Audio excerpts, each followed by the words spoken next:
नमस्कार दोस्तों, स्वागत है आप सभी का ब्रह्म ज्ञानशाला के इस YouTube चैनल पर। तो हमारी जिला दर्शन की क्लासें चल रही है, जिसके अंदर आज हम है वो सीकर संभाग है वो पढ़ने वाले हैं। तो इससे पहले भी क्लासें हो चुकी हैं। आप उन क्लासों को देखना चाहते हैं तो प्ले लिस्ट में जाके वो क्लासें हैं वो देख सकते हैं। तो सबसे पहले तो यही है कि आप सब लोग इस चैनल पर जो भी नए हैं तो उस चैनल को सब्सक्राइब कर लीजिए। नीचे सब्सक्राइब लिखा हुआ होगा,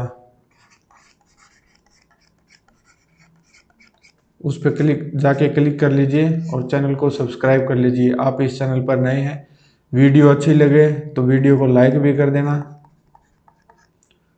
और आप राजस्थान के जिस भी कंपटीशन की तैयारी कर रहे हैं, चाहे आप फर्स्ट ग्रेड है, सेकंड ग्रेड है, रीट है, अब तो सीईटी का भी एग्ज़ाम होने वाला है।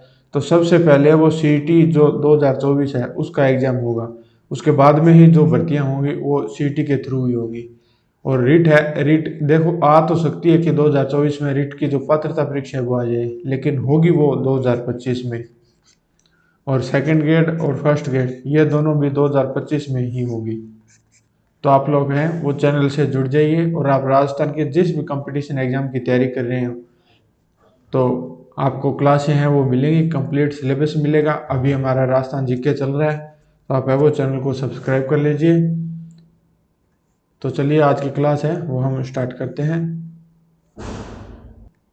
तो आज की क्लास में के अंदर हम सीकर संभाग है वो पढ़ने वाले हैं। तो जो सीकर संभाग है उसके अंदर जो जिलों की संख्या है वो है 4। और ये जो सीकर संभाग है ये नया संभाग है। और मैं आपको बता देता हूँ जो हमारे एग्ज़ाम होते हैं, जिसमें एक तो आरपीएससी है जो बोर्ड है वो एग्ज़ाम लेता है, दूसरा कर्मचारी चयन बोर्ड है।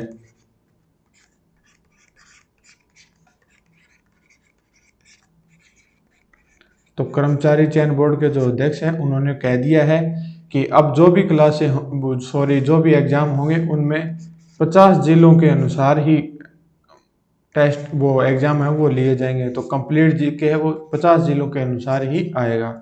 तो इस चीज़ को आप लोग है वो थोड़ा सा ध्यान में रखिएगा कि अब हम जो तैयारी कर रहे हैं उनमें ये 50 के 50 जिले शामिल हो। पहले ये लग रहा था भी 33 जिलों के अनुसार ही एग्ज़ाम है वो होंगे, लेकिन अब उनका एक ट्वीट आया है जिसके तहत उन्होंने बताया कि अब जो एग्ज़ाम होंगे उनमें 50 जिले हैं वो आएंगे। तो अब जो सीकर संभाग है ये नया संभाग है, इसके अंदर जिलों की संख्या है वो है 4, जिसके अंदर एक सीकर स्वयं, दूसरा झुंझुनू, तीसरा चूरू, चौथा नीम का थाना। नीम का थाना ये नया जिला बना है। उसके बाद ये जो संभाग है ये शेखावाटी क्षेत्र के नाम से प्रसिद्ध है। ये जो सीकर संभाग है इसी को ही तोरावाटी बेसिन कहते हैं। और जो सर्वाधिक सैनिक मतदाता हैं वो इसी संभाग से, यानी जो राष्ट्र में सबसे ज़्यादा जो सैनिक है वो इसी संभाग से हैं। सर्वाधिक गर्म व ठंडा स्थान वाला संभाग ये है। भित्ति चित्र, तांबा उत्पादन और कृष्ण मृग के लिए प्रसिद्ध जो है वो यही सीकर संभाग है। अब हम स्टार्ट कर रहे हैं जिला सीकर से। तो जिला सीकर से स्टार्ट करूँ उससे पहले मैं बता देता हूँ कि यहाँ जो बैठे हैं उनमें से जो क्लास देख रहे हैं यहाँ तक पहुँचे हैं उनमें से सीईटी फेलियर भी हैं और मोस्टली रीट फेलियर भी है जो टीचर एग्जाम की तैयारी करें। तो आप लोगों से यही है कि आप लोग अच्छे से तैयारी कीजिए, जिससे कि ये 2024 और जो 2025 का जो साल है इसके अंदर हमारा सिलेक्शन है वो हो जाए, 100% हो सिलेक्शन। ये बार बार ये घिसते हुए ना फिरें। आप यहाँ जो लोग मौजूद हैं वो लगभग 2 से 3 साल प्लस तैयारी करने में लगे हुए हैं। तो आप लोग ढंग से तैयारी कीजिए ताकि आपका सिलेक्शन है वो हो जाए। और चैनल को सब्सक्राइब भी कर लीजिए ताकि जो भी वीडियो आएगी तो आपको पता लग जाएगी, ताकि जैसे कि आपको ज़्यादा टाइम वेस्ट नहीं होगा। ज़्यादातर आप लोग वीडियो देख रहे हैं लेकिन सब्सक्राइब नहीं कर रहे हैं।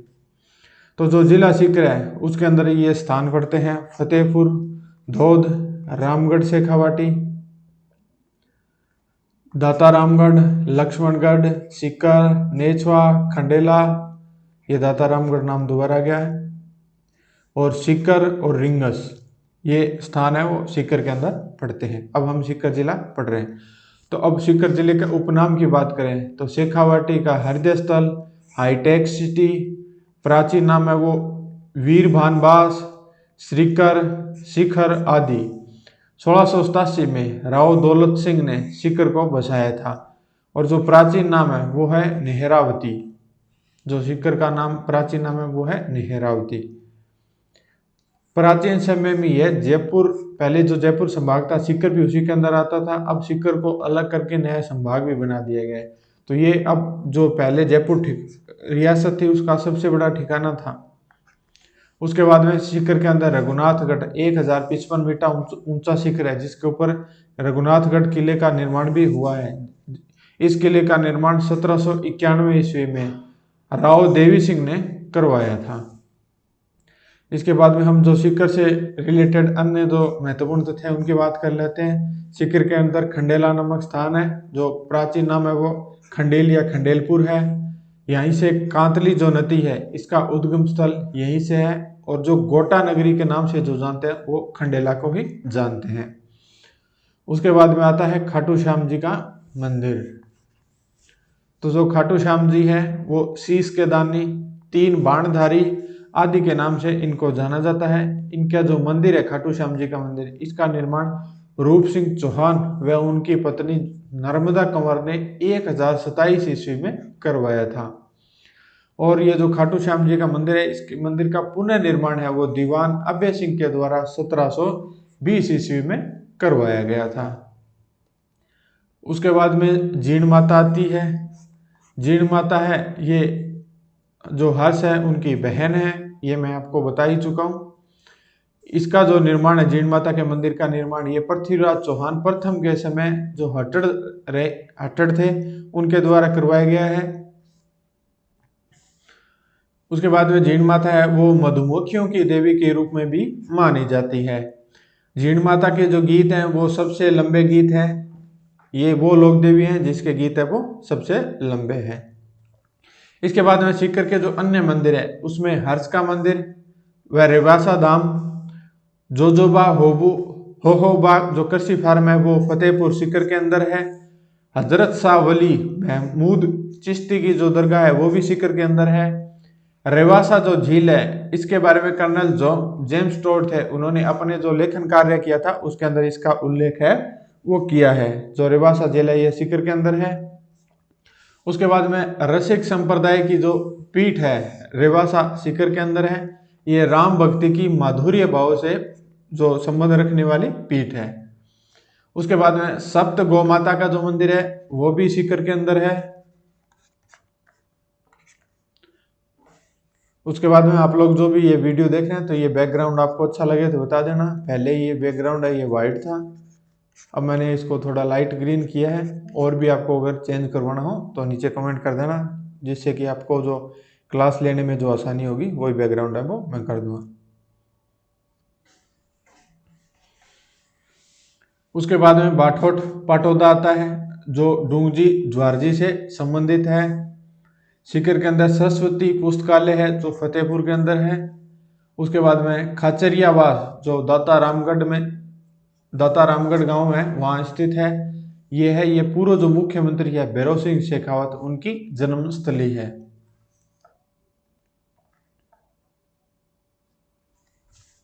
उसके बाद में काशीबास है, ये जमनालाल जो बजाज है उनकी जन्मस्थली है। उसके बाद में खंडेला व रघुनाथगढ़ है, ये संभावित जो यूरेनियम भंडार है उनसे संबंधित है। यानी खंडेला व रघुनाथगढ़ है, यहाँ यूरेनियम के जो भंडार है वो मिले हैं सीकर के अंदर। ये भी आप ध्यान में रखना। उसके बाद में आता है लक्ष्मणगढ़ जो दुर्ग है वो भी सीकर के अंदर है। मुरली मनोहर मंदिर, केडियो की हवेली, 4 चौक की हवेली, ये सभी है ये सीकर के अंदर है। तो यहाँ तक पहुँचे हैं तो चैनल को सब्सक्राइब जरूर कर लें, वीडियो को पॉज कर लें, मात्र 2 सेकंड लगेंगे। मैं आपके लिए वीडियो बना रहा हूँ तो आप सोचिए कि 25-30 मिनट तो वीडियो बनने में लगती है। ये सब है वो मेरे को टाइप भी करवाने पड़ते हैं। उसके बाद में इन सब को बनाने के लिए सारी चीज़ें भी लगती हैं। तो आपसे रिक्वेस्ट है कि आप चैनल को सब्सक्राइब और वीडियो को लाइक है वो ज़रूर कर दें ताकि मुझे भी अच्छा लगे। मैं आपके लिए ये फ्री ऑफ कॉस्ट है ये काम कर रहा हूँ, तो इतना तो आप लोग भी कर सकते हैं। एक सब्सक्राइब करना है, एक लाइक करना है और आपके कोई जानकार है तो उनको शेयर भी कर दीजिए। ताकि ज़्यादा लोग जुड़ेंगे तो आपको भी आइडिया होगा भी कितने लोग हैं वो तैयारी कर रहे हैं, आपको हौसला मिलेगा पढ़ने में। ज़्यादा से ज़्यादा लोग देखेंगे तो आपको भी लगेगा भी ये देखिए 10,000 लोग देख रहे हैं, 20,000 लोग देख रहे हैं, मेरे को और मेहनत करनी पड़ेगी ताकि मैं टॉप में आ सकूँ। सीटें होती हैं वो आपको भी पता है भी 5,000 सीटें हो गई, मैक्सिमम 10,000 सीटें मान के चलिए। तो इन सीटों पे आपको आना है और आप एग्ज़ाम फॉर्म है वो एग्ज़ाम के वो आप देखते होंगे कि 5 लाख हैं, 10 लाख हैं, ये फार्म है वो भरे जाते हैं। तो इनमें से आगे आपको निकलना है तो आपको कंटिन्यू क्लासें हैं वो देखनी पड़ेंगी। और ये भी आप मान के चलिए भी इन चीज़ों का आपको कम से कम 5 से 7 बार रिवीजन है वो करना पड़ेगा, तब जाके सिलेक्शन होगा। तो चलिए अब हम नीम का थाना है उनसे कंटिन्यू है वो करते हैं। ये जो नीम का थाना है ये सीकर से अलग करके नया जिला है वो बनाया गया है। निम्बार्क के स्थान के नाम पर नीम का थाना है वो नाम है वो पड़ा है। इसका जो क्षेत्रफल है ये 3,031.25 वर्ग किलोमीटर है। आबादी जो है नीम का थाना की वो 13,28,573 है। ये जो आंकड़े हैं ये आबादी के ये पुराने हैं, जब तक नई जनगणना के आंकड़े नहीं आ जाते तब तक हमें यही आंकड़े मानने पड़ेंगे। अब लगभग हमारे बताते हैं कि पूरे देश में 140 या 144 करोड़ है। तो अब आप मान के चलिए कि अब ये 150 करोड़ से पार जाएगी जनसंख्या। तो हम दुनिया में सबसे ज़्यादा जनसंख्या वाले तो बन ही चुके हैं। उसके बाद में जो उपखंड की बात करें तो इसके अंदर 4 उपखंड है। जो सीकर से नीम का थाना और श्री माधोपुर ये 2 स्थान निकाले गए। झुंझुनू से उदयपुर बाटी और खेतड़ी। और तहसील की बात करें तो इसके अंदर 5 तहसील है नीम का थाना में। एक खुद नीम का थाना, दूसरी श्री माधोपुर, एक पाटन हो गई 3 नंबर, 4 नंबर उदयपुर बाटी और 5 नंबर खेतड़ी। अब इसके अंदर जो पंचायत समिति की बात करें ये 6 हैं। नीम का थाना, पाटन, अजीतगढ़, श्री माधोपुर, खेतड़ी और उदयपुर बाटी। ये टोटल हो गई 6 पंचायत समिति। उसके बाद में नीम का थाना में गांव की बात करें तो 455 गांव है।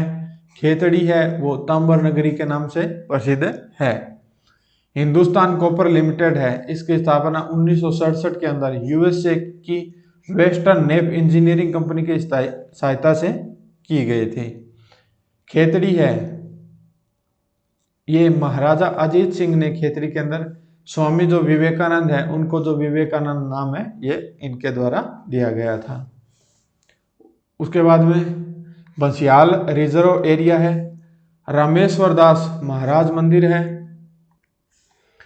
दाढ़ी मूछ वाले राम लक्ष्मण मंदिर, गौरी सोलर जो प्लांट है, अजीत सागर जो बांध है, गोपालगढ़ किला, रामकृष्ण मिशन का मठ आदि ये स्थान है ये पढ़ते हैं।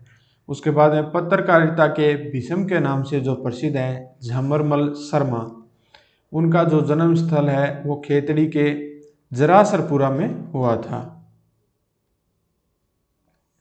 नीम का थाना है उसके जो अन्य महत्वपूर्ण तथ्य है वो भी हम देख लेते हैं। गणेश्वर जो सभ्यता है ये अब पहले ये हम सीकर के अंदर पढ़ते थे, अब ये नीम का थाना के अंदर है। ये जो सभ्यता है ये कांतली नदी के किनारे है। उपनाम है ये ताम्र संचयी, ताम्र युगीन सभ्यताओं की जननी और पुरातत्व का पुष्कर, ये इसके अन्य नाम है। इसकी जो खोज है ये आर.सी. अग्रवाल के द्वारा 1972 में की गई थी। कोई भी सभ्यता है उसके किनारे कोई ना कोई नदी है, तो गणेश्वर सभ्यता के किनारे है कांतले नदी।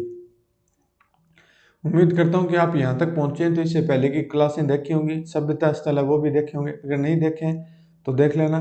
तो आप लोग हैं वो जो कालीबंगा है, आहड़ है और बैराट है, इन तीनों की जो नदियों के नाम है वो आप कमेंट में लिखिए। कालीबंगा, उसके बाद में उसकी नदी, आहड़, आहड़ के बाद में उसकी नदी, बैराट और उसके बाद में उसकी नदी, जिससे कि आपका जो रिवीजन है वो हो जाएगा। और आप लोग भूल चुके हैं तो दोबारा आप लोग है वो रिवीजन अब कर लेना। इसलिए मैं ये बीच में क्वेश्चन पूछ रहा हूँ ताकि आपके जो हम एग्ज़ाम देते हैं उस टाइम सारे टॉपिक हैं वो हमें एक साथ रिकॉल करने पड़ते हैं। भी हो सकता है कोई एक क्वेश्चन भूगोल का आ गया, उसके बाद में पॉलिटी का आ गया, फिर हिस्ट्री का आ गया, फिर आर्ट एंड कल्चर का आ गया, फिर कोई और किसी टॉपिक से रिलेटेड आ गया। आप टीचर एग्जाम की करें तो उसमें साइकोलॉजी आ गया, सीटी की करें तो उसमें हिंदी आ गया, अंग्रेजी आ गया, मैथ आ गया, रीजनिंग आ गया, साइंस आ गया। तो कभी भी कोई भी क्वेश्चन आ सकता है। तो ये मैं क्वेश्चन पूछ रहा हूँ, तो इसके बाद में आप लोग इनका कमेंट कीजिए। नहीं आते हैं कोई बात नहीं, दोबारा वो पढ़ी और फिर उसके बाद कमेंट कीजिए, ताकि ये आपको भी रहेगा भी हाँ मैंने उस वीडियो के नीचे कमेंट किए हैं, उसके नीचे कमेंट किए हैं, जो क्वेश्चन पूछे हैं वो मैं हर बार है वो कमेंट कर रहा हूँ या कर रही हूँ। तो जो मोस्टली देखते हैं वो लड़के ही देखते हैं, जो लगभग 60% से ऊपर ही है, 60% से ऊपर जो देखते हैं वो लड़के हैं, और लगभग 40% हैं वो ही सिर्फ लड़कियां हैं।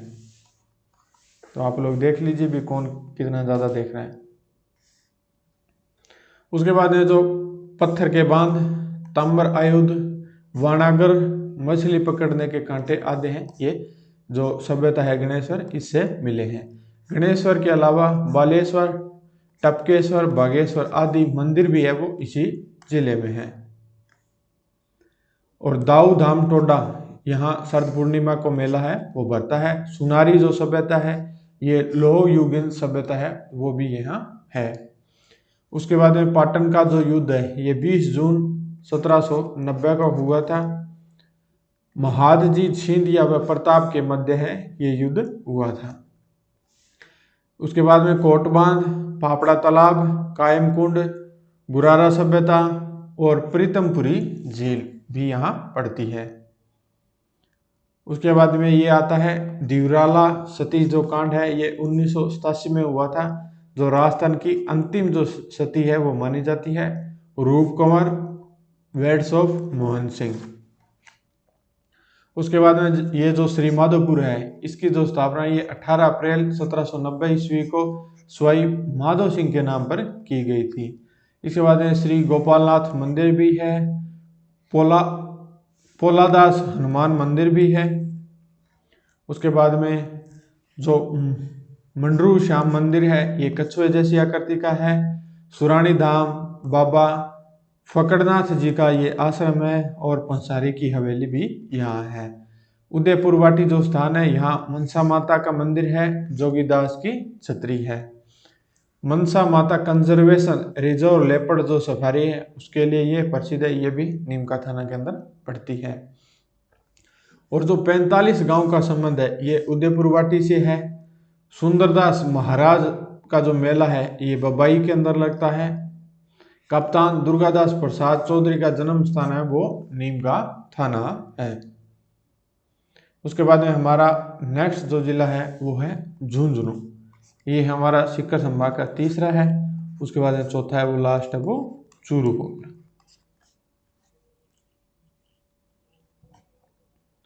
यहाँ तक पहुँचे हैं, मैं उम्मीद करता हूँ कि आपने चैनल को सब्सक्राइब भी कर रखा होगा और वीडियो को लाइक भी कर दिया होगा, और जो क्वेश्चन पूछे हैं उनके कमेंट भी आपने कर दिए होंगे। और आप कंटिन्यू बने रहें, ये क्लासें आप देखते रहेंगे, उसके बाद में आप रिवाइज करते रहना। ये क्लासें ये वीक में मैं 3 ही देता हूँ, ताकि जो 4 दिन है उनमें एक दिन तो आदमी पढ़ने का भी मन है वो नहीं करता है, तो एक दिन हम वैसे ही छोड़ देते हैं। उसके बाद बचे हुए 3 दिन है उसमें हम कई बार हमें कोई काम हो जाता है, कहीं जाना भी पड़ जाता है, तो जो क्लासें छूट जाती हैं तो वो क्लासें भी हैं वो आप लोग देख लें और रिवीजन है वो कर लें। अब क्लासें वो लगभग 100 के करीब हो चुकी होंगी, तो ये क्लासें देखेंगे, इनमें भी आपको टाइम है वो लगेगा। जो नए स्टूडेंट हैं उनके लिए ये चीज़ें हैं, और जैसे ही हम 1000+ लोग जुड़ जाएंगे उसके बाद में हम क्लासें हैं वो भी बढ़ा देंगे। तो चलिए अब हम झुंझुनू जिले हैं वो पढ़ते हैं। झुंझुनू जिले का जो उपनाम है ये है शेखावाटी का सिरमौर। सर्वाधिक सैनिक मतदाताओं वाला जो जिला है वो झुंझुनू है, यानी जो सर्वाधिक सैनिक है वो झुंझुनू से ही आते हैं। 1451 से 1488 के मध्य झुंझा नेहरा नामक जाट के द्वारा झुंझुनू है वो बसाया गया था। झुंझुनू के अंदर पंचपाणे पड़ता है, जो झुंझुनू के शार्दुल सिंह की मृत्यु के पश्चात इनके पुत्रों द्वारा राज्य को 5 भागों में बांट लिया गया था, जिन्हें ही पंचपाणे के रूप में जाना गया है। अब ये कौन कौन से पंचपाणे, जिसके अंदर बिसाऊ, डूंडलोद, मलसीसर, नवलगढ़ और मंडावा, ये 4 स्थान है। बिसाऊ, डूंडलोद, मलसीसर, नवलगढ़ और मंडावा, ये 5 स्थान है जो पंचमढ़ी के नाम से जाने जाते हैं। झुंझुनू है वो पहले जयपुर राज्य और या जयपुर जो संभाग है उसी का ही भाग था, क्योंकि पहले ये जयपुर रियासत होती थी, उसके बाद में जयपुर है उसको संभाग बना दिया गया, तो ये झुंझुनू उन्हीं का भाग था। सर्वाधिक जो पुरुष साक्षरता वाला जिला है वो झुंझुनू है, जिसके अंदर लगभग आप मान के चलिए तो 87% जो साक्षरता है वो अकेले झुंझुनू जिले की है। बिसाऊ जो है वो मूक रामलीला भित्ति चित्र के लिए प्रसिद्ध है। नवलगढ़ है, यहाँ शेखावाटी की स्वर्णनगरी, पोदार की हवेली, रूपनिवास हवेली, चोखानी हवेली, इनके नाम से ये नवलगढ़ है ये जाना जाता है। उसके बाद में नवलगढ़ के पास में ही पिलानी पड़ता है। यहाँ CEERI जो केंद्रीय इलेक्ट्रॉनिक्स अभियांत्रिकी अनुसंधान जो संस्थान है उसकी स्थापना 1957 के अंदर की गई थी। उसके बाद में जो बिट्स पिलानी है, Birla institute of technology science Pilani, वो भी यहाँ पड़ता है। उसके बाद में बिड़ला हवेली व बिड़ला संग्रहालय, शारदा देवी मंदिर। ये जो बिड़ला बिड़ला नाम सुन रहे हैं ये व्यापारी है, जाने माने व्यापारी है, इनके द्वारा ही यहाँ ये चीज़ों की स्थापना है ये करवाई गई है। तो सोचिए कि ये व्यापारी लोग हैं, इन्होंने राजस्थान के विकास में कितना योगदान दिया है। यहाँ पानी पीने की जो प्याऊ बोली जाती है वो भी आपको इस क्षेत्र में बहुत ज़्यादा मात्रा में मिलेंगी, धर्मशालाएँ वो भी मिलेंगी, स्कूल है वो भी मिलेंगे, मंदिर है वो भी मिलेंगे, और भी कई सार्वजनिक जो बावड़ियाँ हैं वो भी मिलेंगे। कुंड का जो निर्माण है वो जो बरसात के पानी को एकत्रित किया जाता है उसी को पिया जाता है। वहाँ के जो लोग हैं वो ज़मीन का पानी कम इंटरेस्टेड रहते हैं, जैसे हम लोगों के घर में जो पानी आता है वो लगभग अब ज़मीन का ही आता है, क्योंकि सारी जगह है वो पक्की कर दी गई है, तो ज़मीन का जो जल स्तर है वो भी नीचे जा रहा है। लेकिन इस क्षेत्र के जो लोग हैं वो बरसात के पानी को ऐसे एक बड़ा सा क्षेत्र है उसको पक्का कर लेते हैं, उसके बीच में कुंड बना देते हैं, जिससे जो बरसात का पानी है वो इसके अंदर इकट्ठा हो जाता है। जो राजस्थान के लोग हैं वो तो जानते ही होंगे कि जो पल्लर पानी है वो इसी क्षेत्र का सबसे ज़्यादा प्रसिद्ध है, झुंझुनू का जो शेखावाटी क्षेत्र है उसका। उसके बाद में चिड़ावा है, चिड़ावा है वो भित्ति चित्रों के लिए प्रसिद्ध है। बावलिया बाबा का मंदिर भी यहाँ है, और चिड़ावा के जो गांधी मास्टर प्यारे लाल, ये आप ध्यान में रख लेना भी, चिड़ावा के गांधी। उसके बाद में मैं आपको एक क्लास में बताऊंगा कि जो गांधी उपनाम के नाम से जो गांधी सरनेम यूज करके कितने लोग हैं वो जाने जाते, तो उन सभी का नाम है वो मैं आपको बताऊंगा। उसके बाद में बुहाना है, ये फौजियों के तहसील के नाम से जाना जाता है, यानी यहाँ सबसे ज़्यादा इस तहसील के फौजी हैं जब से ये अग्निवीर जो योजना लागू हुई है। उसके बाद में इस क्षेत्र के लोगों का जो इंटरेस्ट था आर्मी की तरफ वो कम हो गया है। ये एक बहुत ही सरकार के द्वारा जो योजना है इस पे अंदर चेंजिंग है वो करनी चाहिए। इसके बाद में लोहागढ़ है, यहाँ मालकेतु मंदिर बरखंडी पहाड़ी पर सूर्य कुंड के लिए प्रसिद्ध है। भाद्रपद कृष्ण अष्टमी से अमावस्या तक यहाँ पैदल परिक्रमा है वो की जाती है। ये जो लोहागढ़ है यहाँ मालकेतु मंदिर बरखड़ी पहाड़ी पर सूर्य कुंड के लिए प्रसिद्ध है। यहाँ भाद्रपद कृष्ण अष्टमी से अमावस्या तक पैदल परिक्रमा है वो की जाती है। उसके बाद में आता है ढूंढलो, ये गर्दभ अभयारण्य, गोयनका की हवेली, गोयनका छतरी, इनके लिए जाना जाता है। उसके बाद में झुंझुनू से संबंधित अन्य जो महत्वपूर्ण तथ्य है वो भी देख लेते हैं। रामपुरा बेरी, यहाँ से राजस्थान के जो पहले परमवीर चक्र से सम्मानित हवलदार मेजर जो पीरू सिंह है उनका जन्म हुआ था, और इनका जो जन्म है वो 20 मई 1918 का, यानी जो देश आज़ाद हुआ था उससे पहले का। उसके बाद में मेहंदी हसन जो प्रसिद्ध गजल गायक है, इनका जन्म स्थान झुंझुनू जो झुंझुनू जिला है, इनके जिला मुख्यालय से 11 किलोमीटर दूर गांव जो लूणा है उसके अंदर हुआ था। उसके बाद में खेतड़ी महल है, इसे राजस्थान का दूसरा हवा महल या शेखावाटी का हवा महल भी कहते हैं। और दूसरा हवा महल इसको कहते हैं खेतड़ी महल को, तो पहला हवा महल किसे कहते हैं और उसका निर्माण किसने करवाया था, ये कमेंट कर सकते हैं तो कर देना। बाकी खुद अपने माइंड में तो सोच लेना भी कौन सा स्थान है, जिससे कि आपको वो टॉपिक है वो रिकॉल हो जाएगा। इसका निर्माण खेतड़ी के महाराजा भोपाल सिंह ने करवाया था। 1889 में स्वामी जो विवेकानंद जी थे वो भी यहाँ रुके थे। ये जो राजस्थान का दूसरा हवा महल है यहाँ, ये हवा महल है। ये खेतड़ी जो महल है इसको कहते हैं, तो ये याद रखना कि जो खेतड़ी का महल है ये राजस्थान का हवा महल है। उसके बाद में नरहड़ के पीर शक्कर वाले बाबा की जो दरगाह है वो झुंझुनू में है। इन्हें बागड़ का धनी के नाम से भी जाना जाता है। कृष्ण जन्माष्टमी के दिन यहाँ मेला है वो भरता है। जो रानी सती है उनका मंदिर है, जिन्हें दादी जी के नाम से भी जानते हैं। ये जो रानी सती है ये अग्रवालों की कुल देवी है। ये जो मैंने कुल देवियां पढ़ाई है उनके अंदर आपको ये बताया है। उसके बाद में महनसर जो दुर्ग है ये 1768 में नाहर सिंह द्वारा निर्मित है, वो करवाया गया है। नवलगढ़ जो दुर्ग है ये नवल सिंह के द्वारा निर्मित करवाया गया है। राज्य का पहला जो मोर अभ्यारण्य है ये बीड़ झुंझुनू के अंदर है। पन्नालाल साहा जो तालाब है ये झुंझुनू के अंदर है। ये हमारा झुंझुनू जिला है वो यहाँ कंप्लीट होता है। इसके अंदर जो भूगोल से रिलेटेड चीज़ें हैं वो मैंने शामिल है, वो ज़्यादातर नहीं किए, क्योंकि जो भूगोल की चीज़ें हैं वो नदियाँ हैं, तालाब हैं, झीलें हैं, वो हम अलग से पढ़ेंगे, जिसके अंदर है ये सब चीज़ें कवर हो जाएंगी। वरना ये हम करने लग गए तो जैसे राजस्थान की हिस्ट्री करने में हमें 5 से 6 महीने लगते हैं, तो ठीक उसी तरह का टाइम हमें लगेगा। लेकिन हम टॉपिक वाइज चीज़ें करेंगे जिससे कि हमारा सिलेबस है वो भी टॉपिक वाइज कंप्लीट होता रहे, जिससे कि हमारी तैयारी है उसका भी हमें पता लगता रहे, और जिससे हमें यह भी पता लगे भी हमारे कितने टॉपिक है हो चुके हैं। उसके बाद में आज का जो लास्ट जिला है वो है चूरू। तो चूरू जिला है ये 1620 में चूहड़ा जाट द्वारा बसाया गया था।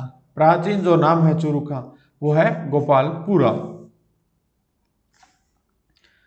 चूरू के अंदर जो सालासर बालाजी है वो उनका मंदिर है सुजानगढ़ के अंदर। दाढ़ी मूंछ वाले हनुमान जी के नाम से ये पूजे जाते हैं, जो सालासर जी वाले हनुमान जी हैं। इनकी मूर्ति है ये असोटा गांव में हल चलाते हुए किसान मोहनदास को प्राप्त है वो हुई थी। चैत्र पूर्णिमा को यहाँ मेला है वो भरता है। उसके बाद में चूरू के अंदर ताल छापर अभ्यारण्य है, ये कृष्ण मृग के लिए प्रसिद्ध है। मोथानिया साइप्रस घास के लिए ये जाना जाता है। ददरेवा जो स्थान है यहाँ शीर्ष में मेड़ी है जो गोगा जी की जन्मस्थली है। और जो धुर धुर जो मेड़ी है ये नोहर के अंदर, नोहर ये हनुमानगढ़ के अंदर पड़ता है, जो हनुमानगढ़ जिला है उसके अंदर ये पड़ता है नोहर। इसके अंदर गोगा मेड़ी जो स्थान है यहाँ, ये जो गोगा जी की जो धुर मेड़ी है वो यहाँ है, ये समाधि नुमा बना हुआ है। उसके बाद में साहबा जो गुरुद्वारा है यहाँ कार्तिक पूर्णिमा को मेला है वो भरता है। घंगू जो स्थान है ये जीण माता का जन्म स्थल है। और जो चूरू जिले है इससे संबंधित जो अन्य स्थल है वो भी महत्वपूर्ण जो तथ्य हैं स्थल हैं वो भी देख लेते हैं। जो तिरुपति बालाजी का जो मंदिर है इसे वेंकटेश्वर मंदिर के नाम से भी जानते हैं। यह है ये द्रविड़ शैली के अंदर बना हुआ है। ये आप देखेंगे कि ये जो शैलियाँ हैं ये मंदिर निर्माण की शैलियाँ होती हैं। जैसे कई मंदिर हैं ये सीधे ही ऐसे होंगे, उसके बाद में इसको नीचे से ऐसे कर दिया जाता है। कई मंदिर है वो बिल्कुल ऐसे होंगे, उसके नीचे खंभे हैं वो लगे होते हैं। कई मंदिर है ऊपर से ऐसे होते हैं, उसके बाद में ऐसे होते हैं, और एक लंबा होता है जिसके अंदर कई जगह जगह ये ऐसा स्थान है ये बने हुए। ये अलग अलग तरीके के होते हैं जिसके अनुसार ही इनके अलग है। साउथ में हम देखेंगे तो मंदिर ऐसा होगा, उसके बाद में ये बिल्कुल नीचा आएगा और बीच में यहाँ उनके खिड़कियाँ वगैरह दी होती है। तो ये अलग अलग शैलियाँ होती हैं, अलग अलग क्षेत्र के अनुसार अलग अलग तरीके के होते हैं। ये जो तिरुपति बालाजी का जो मंदिर है ये वेंकटेश्वर मंदिर के नाम से भी जाना जाता है। ये द्रविड़ शैली में बना हुआ है। उसके बाद में चूरू का जो किला है इसका निर्माण है ये 1739 ईस्वी में कुशाल सिंह ने करवाया था।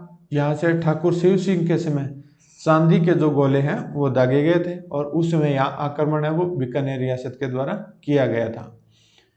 उसके बाद में जो बिनादेसर का किला है यहाँ इसका जो निर्माण है यह बीकानेर के जो महाराजा गंग सिंह के जो दीवान ठाकुर दुले सिंह थे उन्होंने करवाया था। उसके बाद में जो धर्म स्तूप है ये सर्वधर्म सद्भाव का प्रतीक है। यहाँ हिंदू बौद्ध जैन सिख सभी धर्मों की मूर्तियां हैं ये लगी हुई हैं। तो जो लोग कहते हैं कि हिंदू कौन होते हैं तो सिख है वो भी हिंदू हैं, जैन है वो भी हिंदू है, बौद्ध है वो भी हिंदू है। इसके अलावा जो अन्य जो हिंदुओं में जो जातियां हैं वो भी हिंदू है, और जो आदिवासी लोग हैं वो भी हिंदू माने जाते हैं, क्योंकि जो प्रकृति प्रेमी है वो लोग हिंदू माने जाते हैं। चंदमल बहेड़ है, उन्होंने 26 जनवरी 1930 को यहाँ स्वतंत्रता झंडा है वो फहराया था। उसके बाद में यहाँ लाल पत्थर से बना होने के कारण जो यहाँ का जो घंटाघर है वो लाल घंटाघर है, उसके नाम से भी जाना जाता है। मालजी का जो कमरा है ये सेठ मालचंद कोठारी द्वारा 1920 में निर्मित आलीशान कोठी है। ये जो मालजी का कमरा नाम से जाना जाता है। उस समय इसके जो निर्माण है, इसके निर्माण में 3 लाख रुपए का खर्च आया था, यानी यहाँ से कितने साल पहले। चूरू है वो हवेलियों के रूप से बहुत ही प्रसिद्ध है। जो चूरू की हवेलियां हैं उसके अंदर सुराणा हवेलियां, मंत्रियों की हवेली, कोठारी हवेली, रामनिवास गोयनका की हवेली, दानचंद चोपड़ा की हवेली, ये है ये चूरू जिले की जो हवेली है ये बहुत ही वर्ल्ड फेमस है। उसके बाद में जो द्रोणपुर है इसे पांडवों के गुरु द्रोणाचार्य द्वारा बसाया गया था। उसके बाद कन्हैया लाल जो सेठ है उनकी जो जन्म स्थली है ये सुजानगढ़ चूरू के अंदर है, जो कन्हैया लाल सेठ यहाँ पढ़ते हैं। उसके बाद में नगर श्री लोक संस्कृति शोध जो संस्थान है ये 1964 के अंदर सुबोध कुमार अग्रवाल के द्वारा चूरू में स्थापित है वो किया गया था।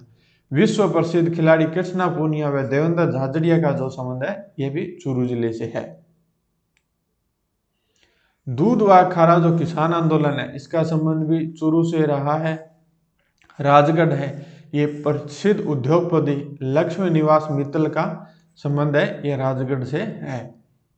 उसके बाद में स्वामी गोपालदास द्वारा स्थापित सर्वहितकारिणी सभा और पुत्री पाठशाला कबीर पाठशाला का संबंध है वो चूरू से रहा है। तो आज की क्लास है ये यहीं समाप्त होती है। नेक्स्ट जो जिला दर्शन की जो क्लास है उनमें हम नेक्स्ट जो संभाग है वो हम नेक्स्ट क्लास से पढ़ने वाले हैं, और जो नेक्स्ट जो हमारा संभाग होगा वो हमारा कोटा संभाग होगा जो हम नेक्स्ट क्लास में पढ़ने वाले हैं। तो यहाँ तक अगर आप पहुँचे तो मैं उम्मीद करता हूँ कि आप चैनल को सब्सक्राइब भी करेंगे, वीडियो को लाइक भी करेंगे और शेयर भी करेंगे। तो मिलते हैं नेक्स्ट क्लास में। और पीछे की जो क्लासें आपको देखनी है तो प्लेलिस्ट में जाइए, राजस्थान का भूगोल नाम से प्लेलिस्ट है, वहाँ आपको क्लासें वो मिल जाएंगी।